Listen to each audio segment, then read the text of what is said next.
I was told that the biggest problem, Tyler, you're going to have this afternoon is getting Tony Robbins to come out of his shell sometimes. Yes. They are fear-inducing most of the time. What do you do when you hit one of the obstacles? First of all, it's great to be with you all here. I know you've had a full day, and I hope to add some real value to you in this brief time. Just like human beings go through phases, and cash flow problems are a natural process in most cases, and you're running. Hopefully you get to a teenager where now cash flow is not a problem, and then you have a new problem. You don't have systems in place. And maybe you get to young adult where you have to decide what you're not going to do. Eventually, hopefully get to prime where you're growing your business revenues and you're growing your profits and you got a professional organization, you're not doing it. Because as long as you're doing it, really you don't have a business. What you have is you're self-employed. There's nothing wrong with being self-employed. You got to have the marketing skills. You got to be able to lead. You got to be able to recruit. You got to do all those things. But really, most importantly, you got to get it through what I call the threshold of control. And it's pretty simplistic. How many of you snowboard or ski? Anybody out there snowboard or ski? Give you a sense? So most people are terminally intermediate when they get into that sport, right? You know, they really never get that good.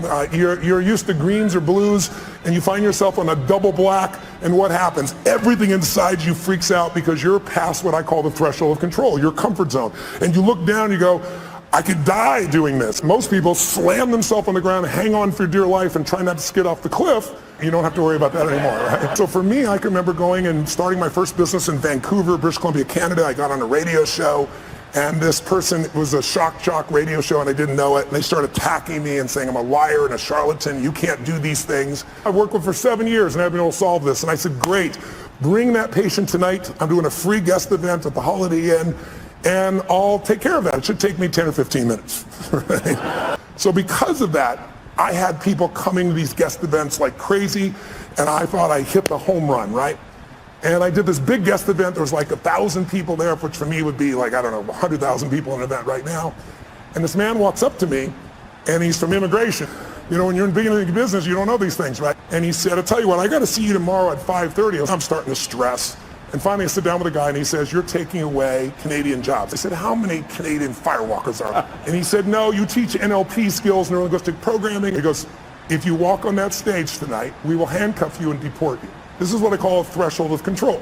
Right? He says, you're going to have to give the money back. I spent all the money to put on the seminar. Well, you're going to have to deal with that. I told my 3 staff members, 2 of which were volunteers, and they said, well, there's a place called Bellingham, Washington. It's about 1 hour and 40 minutes. I met everybody up front. They said, this is a traveling seminar. We had to go and come back each day and night for 3 days in a row. I got all but 4 people to agree to do it. And so I said, just lie on the floor, close your eyes, I'm going to hypnotize you into this shit, right? You know? But so what happened was you learn how to get through that, right? And we learn how to be resourceful. When you realize that your problem is not a lack of resources, it's not a lack of money or technology or contacts, it's not. It's your psychology. Because the ultimate resource is resourcefulness. And human emotion, that's what starts wars, that's what makes a business begin, that's how we end wars, it's all emotion. So, you know, once you solve that one, the next one shows up. I had somebody, I started a franchise, and a couple franchisees were really upset with one of the people representing on my side, said they didn't make things clear to them, and you know, it's all bullshit, but it cost me $5 million. The first one was like a $50,000 challenge. Now I got a $5 million challenge.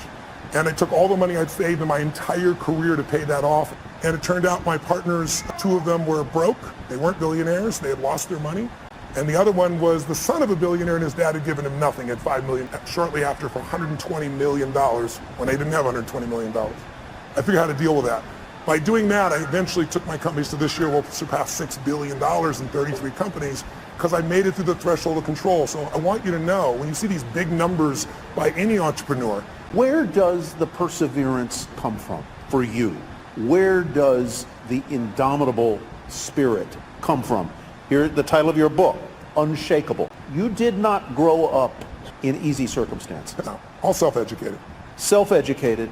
A household. I didn't talk about it when she was alive, and frankly, even if she passed, I didn't talk about it until one day I was sitting in front of a group of 30 kids that were abused by their parents. My mom beating me against the wall till my head bled, pouring liquid soap down my throat till I threw up. I love to have them have a skill, have them a tool, have a system. No one ever leaves because I know how to add that value in the business for those people. So I think the drive is the biggest mistake I think businesses make is many businesses are started by people that you built the product you love, and that may still be true for you. Like you built this great jewelry, or you built this great software, or whatever skill set you have. But the problem is the world changes so fast now. There's a Sony Walkman. Anybody ancient? That product lasted 20 years. Now a product like that won't even last a year. You need to fall in love with a client who's going to do well with you even when the economy goes to hell. Think about it. Starbucks. I was sitting across from Howard Schultz and had a great conversation and said, what is he most proud of, if I remember correctly? For $2 coffee. So you need to get your ass ready for winter because it's coming. And if you've got challenges now, but if you do well in winter, you'll dominate for the rest of the time. You know, Steve Jobs created 99-cent songs. They built $1 billion company. Tom's Shoes, shitty product. And if you fall in love with your product or service, somebody's going to beat you. I always tell businesses, there's 2 businesses you have to run, manage right now. You have to run the business you're in, because if you don't run that, your cash flow, your challenges are going to bite you. But you also have to run the business you're becoming. And both businesses you have to making progress on. If you get all excited about the future and all the cool stuff that's coming, and you go work on that, and there's no cash flow now, you're dead in the water. If you just work on today, you're going to wake up and go, what the hell happened? My competition beat me. It's those 2 sides. And my 33 companies, I look at what the company is now and what it has to be constantly. So we're doing the grunt work, if you will, the important day-to-day work, while we're anticipating the future. When you were building your businesses, and you've gone through an evolution, as all business owners do. I mean, what you were doing 30 years ago isn't really what you're doing today. We both own the LAFC and the MLS franchise, soccer franchise, building a stadium here. And I said, Mr. President, I'm completely honored. And so I went there and spent time with him. And I think the moment I know that I was doing what I love, I said, I'd be happy to work with you in the future. I think that would be a moment that sticks out. I don't want to spend a lot of time on this. Have you advised him? And if you haven't, how would you help him? Brain transplant, and I thought, oh my God. And I know Mrs. Clinton. I know Mrs. Clinton very well as well. I mean, everybody tells white lies, but some were pretty exaggerated and obvious on both sides. And so I found it was the more difficult time. I help people on both sides of the aisle. I don't talk about who I help unless they talk about it publicly. I was like, could you call me tomorrow morning? Hey, what the hell are you going to do? First question I'm going to ask is, what do you want? I'm not a lawyer and I'm not in your position, but let's be honest, you're never going to get thrown out of office. So I said, you're going to stay in office if you do nothing. So I'll call you back. I'll call you back in 20 minutes. So over the years, I've had a chance to work with people on all sides that now anything he says is seen through that filter. If I think you are the nicest man in the world, it totally controls my experience of you. You were just having a bad day, right? You know? Yeah. So, but if I think you're a manipulating bastard, and I'm wrong, but I believe it, and you don't treat me mean, you treat me real nice, what's the first question in our mind? The information society died a long time ago, right? People basically pretend it's news when it's all commentary, and so your perception, it's like I had lunch recently with George W. Bush, and I admired President Bush for never attacking the past president. He never attacked President Obama. He was a class act, even when he disagreed. And he said he didn't destroy it. He didn't. Right. It used to be that, you know, congressmen and senators would go fight like crazy on the floor, and then they go have a beer together. I met Mr. Gorbachev, and I got a chance to fly him for 4.5 hours, and I asked him what ended the Cold War, and he said the end of demonization. He said, it used to be you guys were attacking us and everything you did was evil. We were the evil empire and we knew you were evil. And he said, one day, he said, I was sitting there with President Reagan. He said, I could feel my face burning red. And he said, so that's when in the Cold War. And I said, you know, that's a really great answer, but I'm with you for 4 hours and I want to know the moment. And he thought, and he shared this great moment with me. He said, he hit his leg. He's talking through an interpreter, but he recognizes, understands a lot of English. He's smacking his leg and giggling like a little kid. He goes, I will tell you the moment. He said, we were having this fight.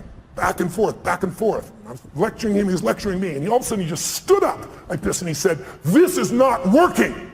And he turned and walked 3 steps away, and then he turned back and said, can we start fresh? My name is Ron. Are you Mikhail? And it had that same impact that it did on you just now.